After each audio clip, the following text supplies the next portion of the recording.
आज की कहानी एक चिंगारी घर को जला देती है के लेखक हैं लियो टॉल्स्टॉय और अनुवादक हैं मुंशी प्रेमचंद। तो चलिए शुरू करते हैं। एक समय एक गांव में रहीम खान नामक एक मालदार किसान रहता था।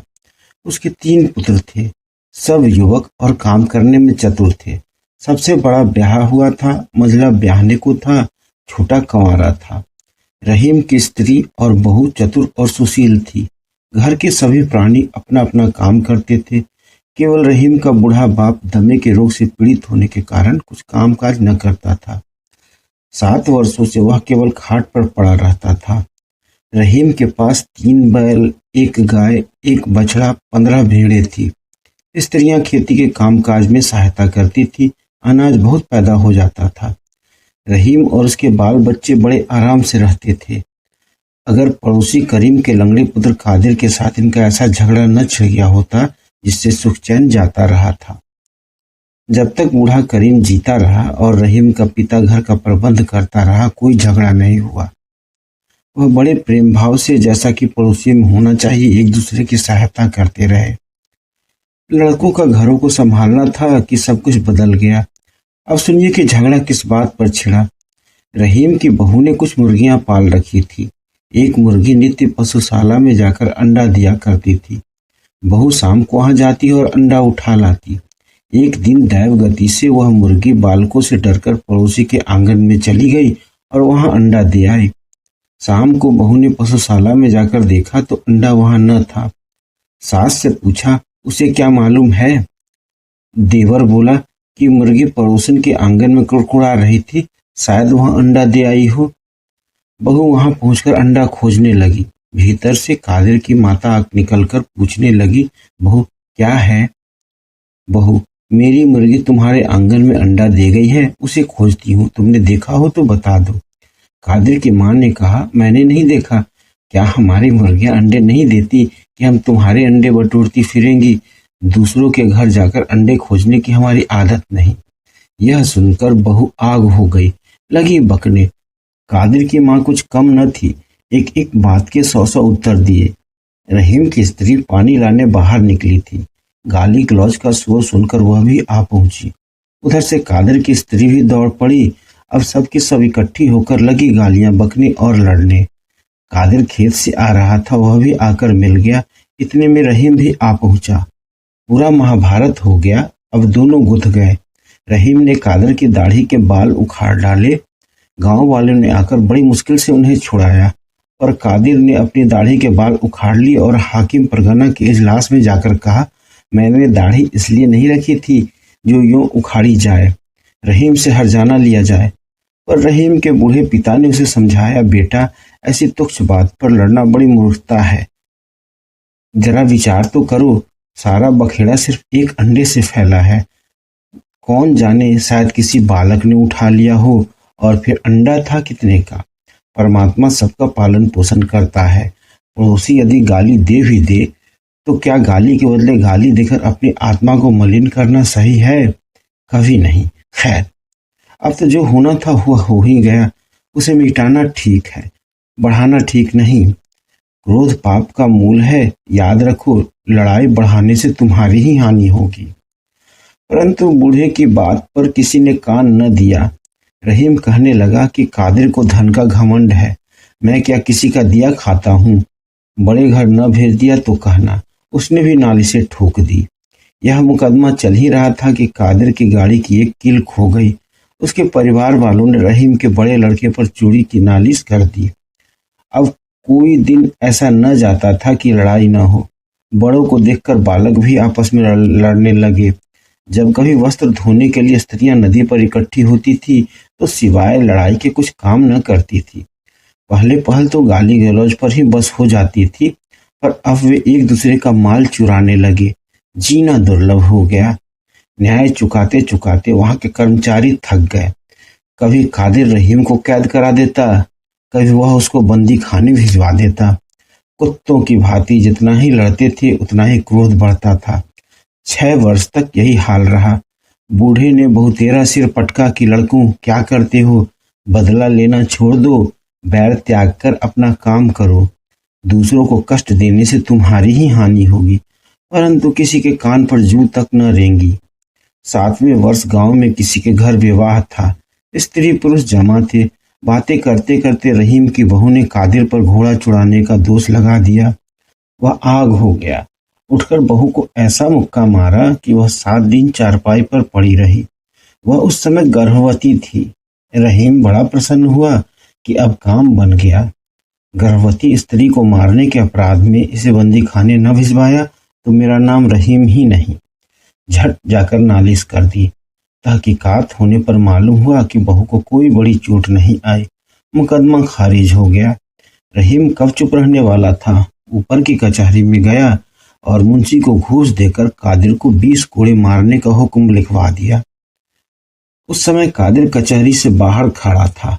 हुक्म सुनते ही बोला, कोड़ों से मेरी पीठ तो जलेगी ही, परंतु रहीम को भी भस्म किए बिना न छोड़ूंगा। रहीम तुरंत अदालत में गया और बोला, हुजूर, कादिर मेरा घर जलाने की धमकी देता है। कई आदमी गवाह है। हाकिम ने कादिर को बुलाकर पूछा कि क्या बात है। कादिर, सब झूठ, मैंने कोई धमकी नहीं दी। आप हाकिम हैं, जो चाहे सो करे, पर क्या न्याय इसी को कहते हैं कि सच्चा मारा जाए और झूठा चैन करे। कादिर की सूरत देखकर हाकिम को निश्चय हो गया कि वह अवश्य रहीम को कोई न कोई कष्ट देगा। उसने कादिर को समझाते हुए कहा, देखो भाई, बुद्धि से काम लो। भला कादिर गर्भवती स्त्री को मारना क्या ठीक था? यह तो ईश्वर की बड़ी कृपा हुई कि चोट नहीं आई, नहीं तो क्या जाने क्या हो जाता। तुम विनय करके रहीम से अपना अपराध क्षमा करा लो, मैं हुक्म बदल डालूंगा। मुंशी, दफा 177 के अनुसार हुक्म नहीं बदला जा सकता।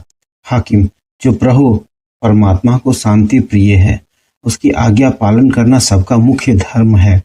कादिर बोला, हुजूर, मेरी अवस्था 50 वर्ष की है। मेरा एक पुत्र ब्याहा हुआ भी है।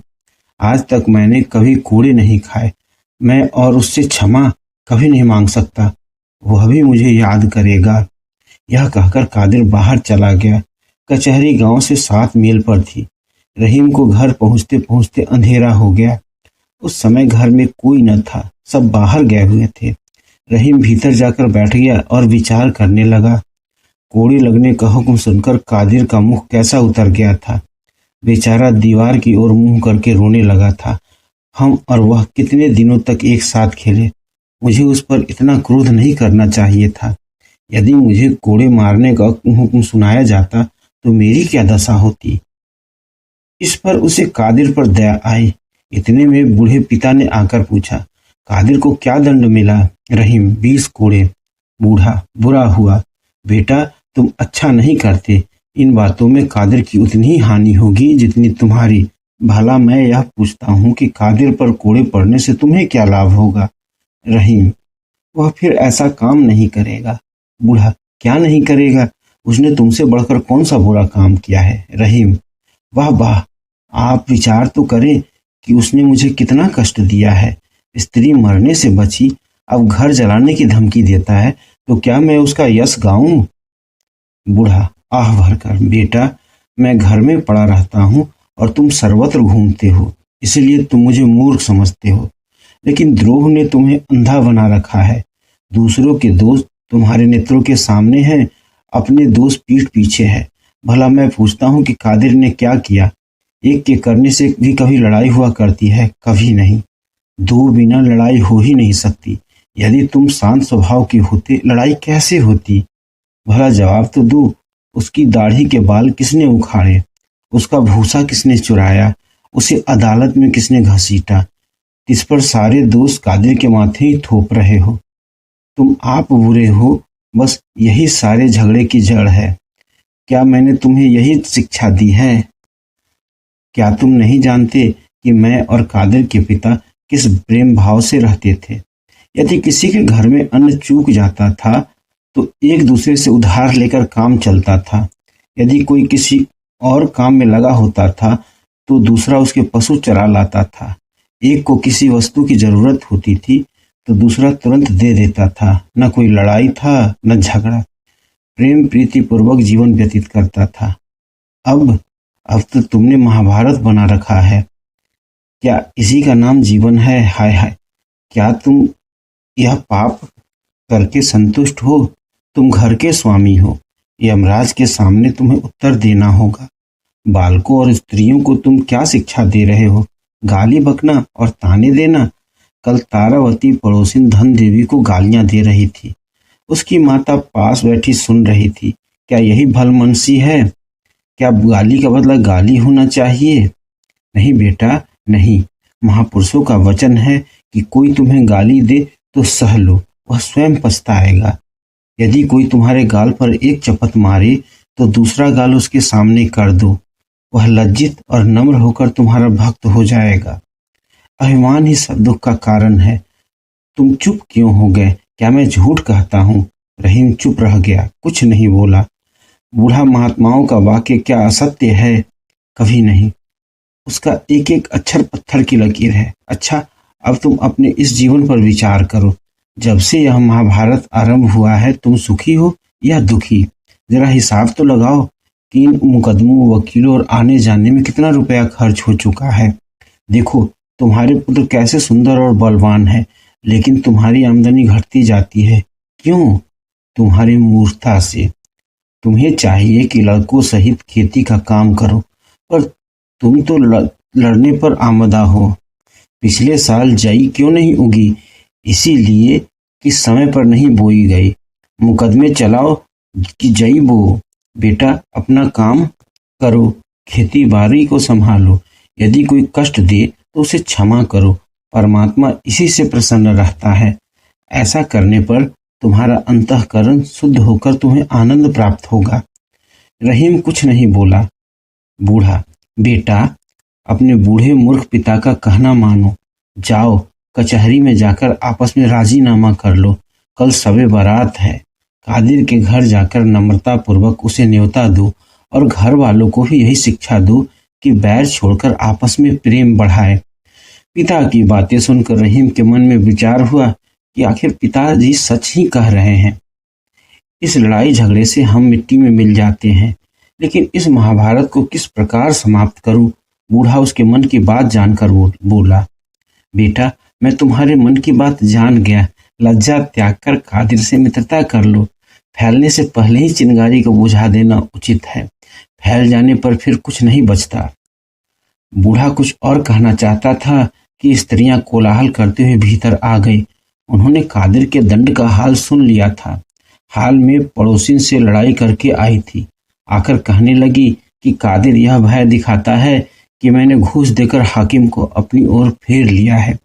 रहीम का सारा हाल लिखकर महाराज की सेवा में भेजने के लिए विनय पत्र तैयार किया है।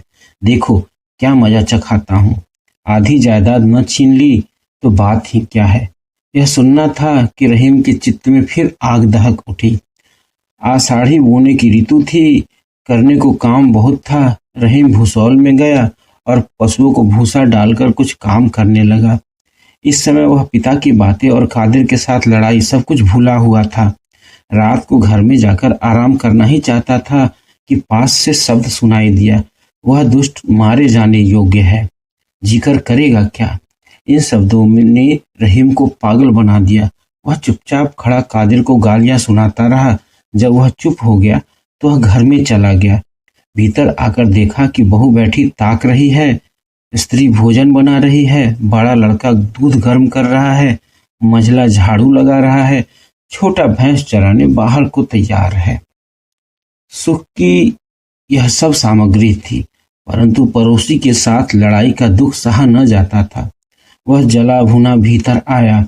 उसके कान में पड़ोसी के शब्द गूंज रहे थे। उसने सबसे लड़ना आरंभ कर दिया। इतने में छोटा लड़का भैंस चराने बाहर जाने लगा। रहीम भी उसके साथ बाहर चला गया। लड़का तो चल दिया, वह अकेला रह गया। रहीम मन में सोचने लगा, कादिर है बड़ा दुष्ट। ऐसा न हो पीछे से आकर मकान में आग लगाकर भाग जाए। क्या अच्छा हो कि जब वह आग लगाने आए तब उसे मैं पकड़ लूं।